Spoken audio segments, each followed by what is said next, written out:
Bakunze baragenda nyinde basuje muri kumwe na Musabyimana Gaspard. Turi ku cyumweru ku itariki ya 19 y'ukwezi kwa gatatu mu 2023.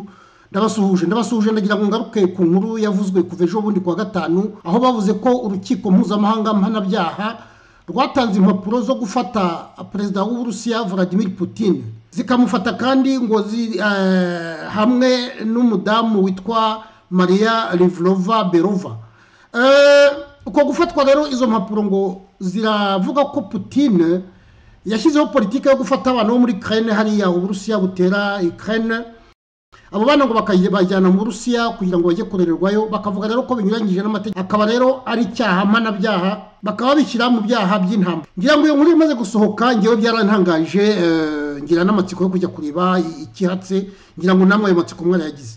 Nakomeje rero no gusoma ndavuga ntese ibi bintu byabaye kuri Putin bishobora no kuba kuri Perezida Kagame, kuko Putin arimo aratera Ukraine, Perezida Kagame arimo aratera Repubulika Iharanira Demokarasi ya Kongo. Ese ruriya Rwanda ku munsi umwe rushobora no kugera kuri Kagame bakavuga bati nawe uru rukiko mpuzamahanga mpanabyaha rushyizeho urwandiko kubera ibyaha by'intambara. Reka turebe ibyo nasomye, ni amasesenguro yose nasomye y'abantu b'impuguke muri politike n'icyo bavuga. Ese ziriya mpapuro zifite akahe gaciro? Reka mbasangize ibyo nasomye nimukurikire. Iyo nkuru rero ikimara gutangazwa, intero yabaye imwe mu binyamakuru mpuzamahanga byose niyo byasimbukiyeho. Byose murabona ko mu binyamakuru ibyo bita à la une niyo byo byashyizeho. Murabona nkingi y'Irotan iravuga ngo visé par le mandat de la CPI, Vladimir Poutine peut être arrêté dans n'importe quel pays du monde. Vladimir Putin ngo batanze urupapuro rwo kumufata, ashobora gufatirwa mu gihugu hose. Ahangaha ikinyamakuru Monde kiravuga kiti intambara yo muri Ukraine, aravuga bati kuki ruriya rukiko mpuzamahanga mpanabyaha rwatanze urupapuro rwo gufata Putin. Televiziyo TF yo mu Bufaransa nayo iravuga iti hatanzwe impapuro zo gufata Putin. Baravuga bati ese Putin ashobora kuzafatwa umunsi umwe. Niyo nkuru iri muri iki kinyamakuru cyitwa Croix, niyo nkuru iri muri kuri Radio Canada, niyo nkuru muri Loni bavuga. Mbese nkuko mubibona isi yose nibyo yahise ivuga, kandi kuko birumvikana kuko ni inkuru idasanzwe. Ariko mbere ko dusosengura iby'iyi nkuru, ruriya rukiko mpuzamahanga mpanabyaha ni rukiko ki? Kuki rushobora kugira rucya rukavuga uti umuperezida reka dutange impapuro zo kumufata? Ubwo burenganzira babukura hehe kugira ngo bafate umuntu w'igihanganye nk'uriya bavuga bati uru rwandiko tugiye kurutanga kugira ngo rumufate? Reka turebe, nabyo biratuma umuntu yumva ibikurikira. Ruriya rukiko mpuzamahanga mpanabyaha, imvo n'imvano yarwo ni iyi. Ruriya rukiko rwashyizweho hakurikije inama yari yabaye kuva ku itariki ya 15 y'ukwezi kwa gatandatu kugeza kuri 17 y'ukwezi kwa karindwi muri 1998. Iyo nama rero ikaba yarabereye i Roma. I Roma rero niyo mpamvu bavuga ko ari ruriya rukiko rwashyizeho bakurikije statut de Rome. Niyo nama yabereye i Roma nyine kuri ariya matariki mbabwira. Harimo ibihugu byinshi, ariko bavuga ko kugira ngo ayo masezerano azakurikizwe nibura ibihugu 60 bigomba kuyemera. Muri ayo masezerano kandi harimo ko hagomba kujyaho urukiko mpuzamahanga mpanabyaha ruzajya rukora aho ibihugu bitashoboye gukora, kubera ko hari abantu bumva nk'umuperezida igihugu cyonyine ntabwo cyamwigerereza. Icyo gihe rero bavuze ko muri ayo masezerano bari bashyizemo ingingo ivuga ko hazabaho urukiko mpuzamahanga mpanabyaha. Uru rukiko rero magingo aya rumaze kwemerwa n'ibihugu 123 ku bihugu 193 bigize isi, bigize umuryango w'abibumbye. Ibihugu 123 byonyine nibyo bimaze kwemeza ayo masezerano, no kuvuga icyo bita ratification, kuko nibo yo baba bari mu nama hariya i Roma n'abariyo bose.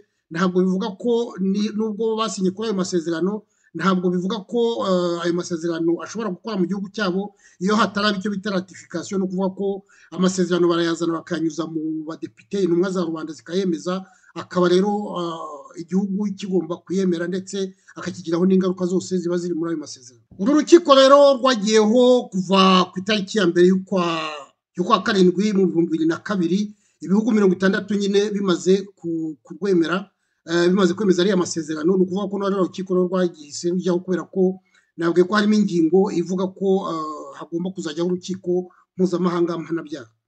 Ni ukuvuga rero ko ibihugu byatangiye kubisinya biranabyemeza, bikora icyo bita ratification, kuko amasezerano ibihugu byari birimo byose muri iriya nama yego byasinyeho, ariko ntabwo bivuga ko ayo masezerano mu bihugu byabo ashobora gukora igihe hataraba icyo bita ratification, ni ukuvuga ko igihugu kijya kikavuga kiti reba amasezerano twasinye Roma, ariko ndagira ngo mwebwe abadepite mu ntumwa za Rwanda muyemeze igihugu cyacu kijye kiyakoresha. Kugeza rero ku itariki enye z'ukwezi kwa gatatu mu 2016 ibihugu 123 nibyo byari bimaze kwemeza ayo masezerano ku bihugu 193 bigize umuryango w'abibumbye ONU. Urukiko rero kuva ayo masezerano yajyaho mbabwiye ko rwatangiye akazi karwo, rwakoze anketi mu Bugande rushaka gufata Joseph Kony, rwagiye muri Repubulika Iharanira Demokarasi ya Kongo, uruka ko bafashemo witwa Thomas Lubanga, bagafata uriya Ntaganda ndi bubigarukeho, rujya muri Sudani rushaka gufata uriya witwa Perezida Bashir, rujya muri Centrafrica, rujya muri Kenya, rujya muri Libya, rujya muri Cote d'Ivoire, rukora nkete muri Mali, rukora nkete muri Centrafrica nanone muri 14, ndetse rwigeze no gukora nkete mu Burundi. Mbese rwatangiye akazi karwo, reka turebe kugeza ubu ngubu icyo rwakoze, kuko ntabwo rwicaye. Ruriya rukiko rero kuva rwajyaho rwakoze akazi, turabisoma hano muri ikinyamakuru cyitwa Le Journal de Montréal kivuga ngo avant Vladimir Poutine le précédent chef d'État recherché par la CPI. Baravuga bati mbere ya Poutine hari abandi bakuru b'ibihugu bashakishijwe na ruriya rukiko. Hari ikinyamakuru kiravugamo uyu mugabo witwa Joseph Kony mu Bugande, baravuga ko yategekaga ibyo bita l'armée de résistance du Seigneur hariya mu majyaruguru ya Uganda, muzi ko nawe yishe abantu kakahava, n'ubu ngubu ntabwo igeze afata. Hanyuma iki kinyamakuru kikavuga witwa Thomas Lubanga muribuka ko yari hariya muri mu bintu bya Ituri, bamufashe rero mu 2006 bajya kumufungirira ruriya rukiko rwa mpuzamahanga mpanabyaha ruramufata rumucira urubanza. Bavuga ko mu 2012 bamuhaniye bamuhaye igihano cy'imyaka 14 kubera ko yari yarafashe abana abajyana mu gisirikare kandi abategeka kwica. Bavuga rero ko yafunguwe mu 2020. Harimo witwa Jean Pierre Bemba, muziko yari umuntu ukomeye hariya muri Congo, ariko nawe akaba ari umuntu wageze aho mu 2008 mu ntambara yarwanye hariya muri Congo bica abantu, nawe bakamufunga mu 2008, bamucira urubanza ngo rero nyuma y'imyaka 10. Hanyuma kigengo yarwanye hariya muri Centrafrica mu kwezi kwa 10 ku 2002 kugeza mu kwa gatatu mu 2003, aho yaragiye gushyikira ingabo za Ange Patasse hariya muri Repubulika Centrafricaine, hari ingabo za Kagame ngubu ziri, no kuvuga rero ko ibintu bisa ntacyo bisangiye. Ubu rero mu 2018 ngo niho bamugize bamufunguye. Bavugamo witwa El Bashir, bavuga ko mu 2009 ariho batanze impapuro zo kumufata, ndetse akiri perezida kubera ngo ibyaha bavuga ko yakoze muri Darfur yica abantu. Mu 2010 rero niho batanze impapuro zo kumufata kubera ibyaha ashinjwa bya jenoside. Bagezeho rero bamukura ku butegetsi mu 2019, noneho Sudani ivuga ko izamujyana mu kwezi kwa 8 mu 2021 ivuga ko izamujyana Irahe muri CPI, ariko ngo ntacyo yigeze ikora. Bavugamo n'uyu mugabo witwa Laurent Gbagbo wo muri Cote d'Ivoire, muribuka ko yarwaniye ubutegetsi n'uyu nguyu witwa Alassane Ouattara ngubu gutegeka Cote d'Ivoire. Gbagbo rero yaragiye ruriya rukiko ruramufata mu 2011, bamufunguye mu 2019, ariko bakomeza kumubwira ko bakimugenzura.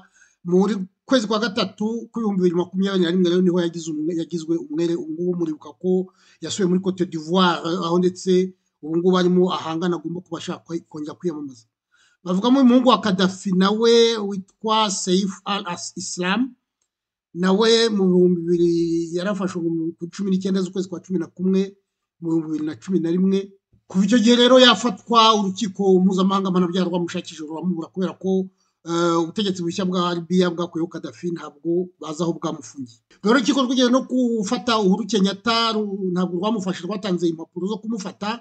Noneho mu 2012 niho bazitanze, ariko icyo gihe muzi ko amatora yo muri Kenya igihe uyu mugabo yiyamamazaga habaye intambara, abantu benshi barapfa. Rwari mu 2012, noneho aragenda yitaba ruriya rukiko, aramubwira bati ngwino witabe ntacyo uzaba. Baravuga bati dusanze nta gufata, icyo gihe ndetse yavuyeyo aratorwa aba perezida wa Kenya. Undi mu perezida wafashwe ni Charles Taylor wo muri Liberia, nawe bamuziza ko mu ntambara yabaye muri Liberia hagati y'igihumbi magana cyenda mirongo inani n'icyenda n'igihumbi magana cyenda mirongo icyenda na karindwi, hapfuye abantu benshi cyane muri Sierra Leone. Charles Taylor wo muri Liberia, ruriya rukiko bashyizeho urukiko rwa Sierra Leone ruramufunga, n'ubu ngubu aracyafunzwe. Undi mu perezida bafunze muri ibyo byo kuba yarishe uburenganzira bw'ikiremwamuntu ni Slobodan Milosevic wo muri Serbia, muri biriya byahoze ari Yugoslavia. Muzi ko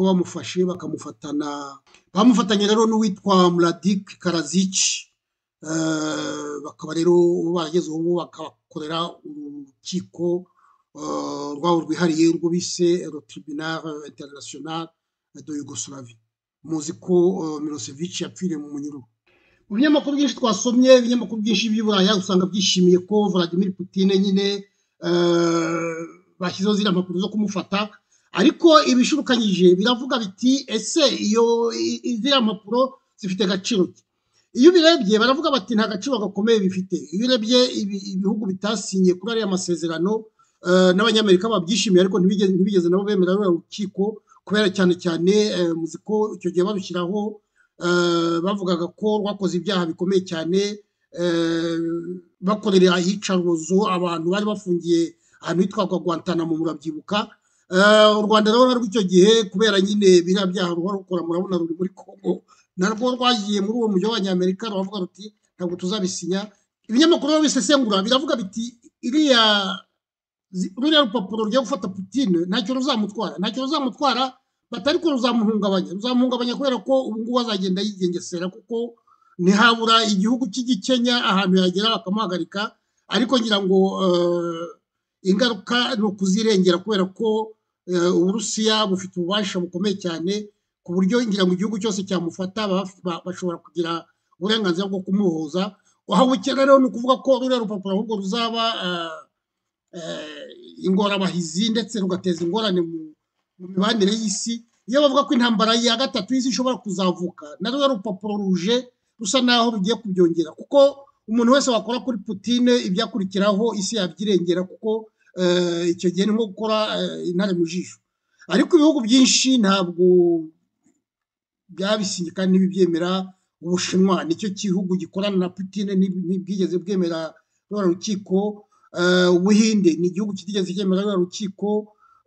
Ibihugu byinshi rero Putin ashobora kugendamo, ibyinshi ntabwo byigeze byemera ruriya rukiko. Ni ukuvuga rero ko Putin, kandi noneho ikindi bavuga ni uko baravuga bati iriya Cour Penale Internationale, ruriya rukiko mpanabyaha, nta bubasha rufite, nta mupolisi rugira, ntaki rubaza za leta. Ni ukuvuga ko Putin nka buriya agiye mu gihugu nka Leta Zunze Ubumwe za Amerika bashobora kuvuga bati turagufashe, cyangwa se agiye mu gihugu nk'Ubufaransa bakavuga turagufashe, ariko nta gihugu cyakomera kwishyiraho uwo mugoko, kuko gufata Putin bivuga ko wirengera ingaruka zose zakurikiraho. Ntabwo rero nkeka ko hari igihugu gishobora kwirengera biriya bintu. Ariko ikigaragara ni uko iyo bashyizeho manda nk'iriya utangira kwibaza uti aba bantu none bafata. Ni ukuvuga rero ko aho utembera hose mu bihugu ugenda wikandagira, kuko niyo bagufata bakazakurekura ariko baba bagufashe. Muribuka ko ziriya za manda iyo bazitanze nka kuriya zisiga umuntu zimuhungabanyije. Muribuka bariya ba generali bo mu Rwanda, ba Nyamvumba, bariya banza bamwita kuza i Burayi, byababereye ingorane zikomeye cyane. Muribuka Karake Karenzi bamufata hari i Londres. Ni ukuvuga ko iyo bashyizeho ziriya mpapuro mpuzamahanga, niyo bagufashe bakakurekura ariko ziraguhungabanya. Muribuka ko Karake Karenzi byakomeye, bakagomba kubwira abanyarwanda bose ngo bakotize amafaranga muri cya kigega, ndetse amafaranga ntawe uzi niyo yagiye. Ariko Nzabamwita ndetse Jenerali Nzabamwita yageze gushaka kuzina, ndabyibuka ashaka kuzana na Perezida Kagame mu ruzinduko, birananirana. Baravuga bati nyabuna hari manda dare zuriya mujiji w'umusipanyolo André Melores, bati nuza hano turagufata. Ni ukuvuga rero ko kandi izo manda ziracyahari. Niyo mpamvu mwumva bariya abajenero bo mu Rwanda niyo batambuka bucece, ntabwo niyo baje inama mu bihugu by'i Burayi ntabwo baza bigaragaza cyane, baza bucece kugira ngo hatagira umujiji uvuga ati urashakishwa. Nahoze mbabwira nkavuga ntese izi nzandiko zishobora kuba no ku Rwanda. Birashoboka kubera ko nkuko mbabwiye izi nzandiko iyo bazitanze rimwe na rimwe ntibagufata kubera ko nyine ruriya rukiko nta bapolisi rugira, ariko ziraguhungabanye kubera ko iyo ugenda uravuga uti ese mama ndabigira nte. Muribuka ko Perezida Kagame yigeze kujya muri Amerika bagashaka kumufata, ubu ngubu yagiyeyo naho agenda yigengesera akavuga ati harya Peter Erlinder wigeze gushaka kumfatisha aracyashaka kumfatisha. Icyo gihe bari bazanye sherifu batumufate kuko araregwa ibyaha. Ni ibintu rero bikomeye cyane, niyo mpamvu ziriya nyandiko barazitanga rimwe na rimwe ntizigire icyo zigeraho, ariko zituma umuntu agenda yigengesera. Ngaho nako kantu nashaka kubabwira. Mwirirwe, mwari kumwe na Musabyimana Gaspard.